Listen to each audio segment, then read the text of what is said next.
Hey everyone, welcome back to Foil Fridays. This is Tucker from MattKiteboarding.com, and I just got off the water doing some wing foiling, having a lot of fun out there, and been getting a lot of calls lately about different questions for new riders, beginner riders, wing foiling. How do I get started?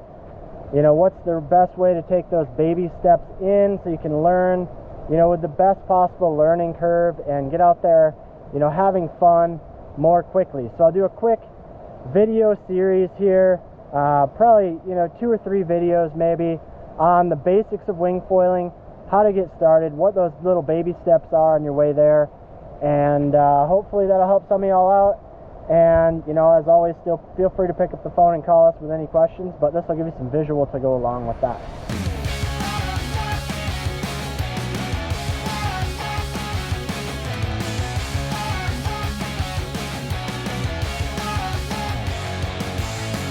We'll start with the very basics.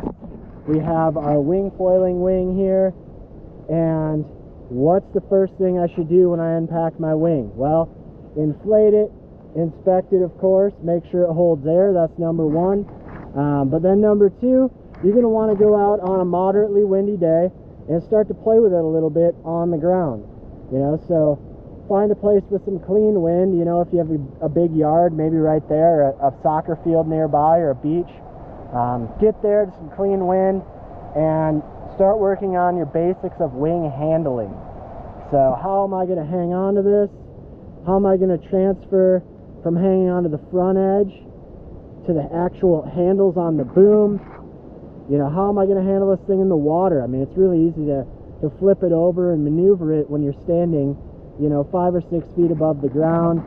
But when you're in the water, it's a different story. You're lower to the water, and, you know, sometimes that water can cause some surface tension issues. So it's good to figure out those basic handling tips before you get out there, so that you're not struggling with handling when you're trying to ride. So the basics of it: we have a leading edge handle. That's the handle you're going to use when you're not riding the wing powered. So if you're just hanging on to it, you want it to float. This is the handle you're going to use when you're walking around on the beach and when you're walking out into the water. I even hang on to this handle, you know, usually when I'm getting up to my knees on the board, although sometimes I'll just hang on to the leash as well. If I'm on a short leash like I have here, short wrist leash, I can do that as well. But the leading edge handle is definitely a frequently used one. Then we have our powered handles here, backhand and front hand options. You have the Y strap. This is what I typically use as I'm riding with power. This gives you a little bit more torque over the twist of the wing, helps you keep that wingtip off the water because you have a little bit more control of where the wingtip is over the water. So that is really going to help you out in that regard. So these are for your front hands. When you get to the place where you're going to be practicing, you know, holding your wing and flying around, go ahead, feel those out, tip it into the wind, kind of sheet in, feel that power zone.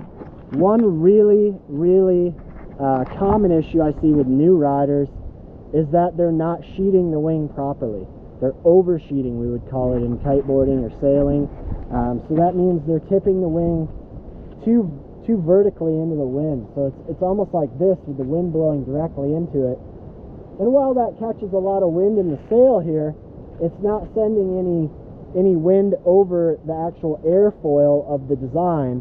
So it's not creating lift. I mean, it's pushing you downwind like a spinnaker would on a sailboat, but it's really not creating any drag or any lift, because there's no negative pressure on the top side of the airfoil, and that's what creates your lift and drive and speed. That's what amplifies your speed. So that's really what's going to help you gain momentum as you're riding and get that power to give you lift to pull you up onto your feet and get moving. So you've got to find that kind of sweet spot. The windier it is, the more you can pull in. And the easier that kind of is. So going out on a windy day for your first time riding will really help you out. But finding that proper angle is definitely one of those things you can work on the land. If you do that, you know, for 10 or 15 minutes and really find that sweet spot and kind of practice that pumping motion, that's really gonna, you know, get you started off on the right foot. Another thing that I see, you know, that's a popular, you know, kind of issue for new riders is when they're pumping up, they're, you know, pumping to create a little extra momentum and pull, especially when they're getting up and trying to get up on foil, they're oversheeting again. You know, they're pulling all the way in on their backhand. Really, when you're pumping, what I found works best is if you pump with both arms. And pumping with both arms just allows you to amplify that power going over the wing without changing the angle of the wing too much, where it oversheets the wing and you lose that power. If you've had that issue before and you're like, man, it feels like there's enough power, but when I go to pump, I just kind of lose that power, that's typically your issue. You know, pumping at a flatter angle and keeping that prime kind of angle on the wing is really going to help you build your momentum and continue to keep the proper angle and lift as you do that, and that'll really help you take off once you get enough momentum to do that. So that is a really cool way to get going, and that'll help you out, I think, if you practice that on land for a bit first and just kind of get it nailed down before you get to the water, where things are just 1,000 more variables, a lot more things going on, fewer things, you know, that you need to focus on, the better. So if you have that kind of muscle memory and that technique down, that'll really help you out. Next thing you might want to work on the land, going from your stomach to your knees and how you're handling the wing and where you're hanging on. That's really gonna, you know, help you figure that out, figure out what works best for you. Do you hang onto the leash? Do you hang onto the handle? You know, how do you do that? Do you pop up and then reel in the wing? For me, I'm usually hanging onto the front handle when I come up, or, you know, a few inches down on the leash, so that when I do get to my knees, I can grab that wing quick and take off right away. But I've also done it the other way, where you start with the wing leashed out, get up, then reel it in and go. So that, you know, will help you, again, figure that out, how you're going to transfer after you get to your knees. So actually sit on your knees, sit low on your knees, almost like sitting your bottom right on top of your feet. That gives you a good low center of gravity, so you have good balance on your board as you're trying to get ready and powered up. Do the same thing on the land. Sit low, kind of crouch over, keep your body low, and keep your balance nice and tight. That's going to make your life a lot easier when there's lots of current and waves sloshing you about, trying to knock you off that board. And when you're doing that, how you're going to grab your handles and maneuver them to get that wing in a powered position.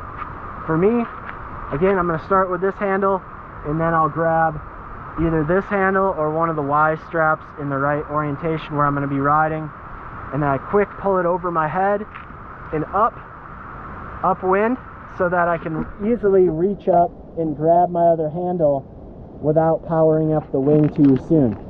Really just dragging it upwind is going to make your life a lot easier to grab that second handle, because if you're reaching out and downwind to try to grab that other handle, you're probably going to sink the nose of your board, especially if you're on a smaller board like I typically ride. It's real easy to pearl the nose by leaning forward too far, especially once you actually grab that power and you get power. It's just going to drive that nose into the water.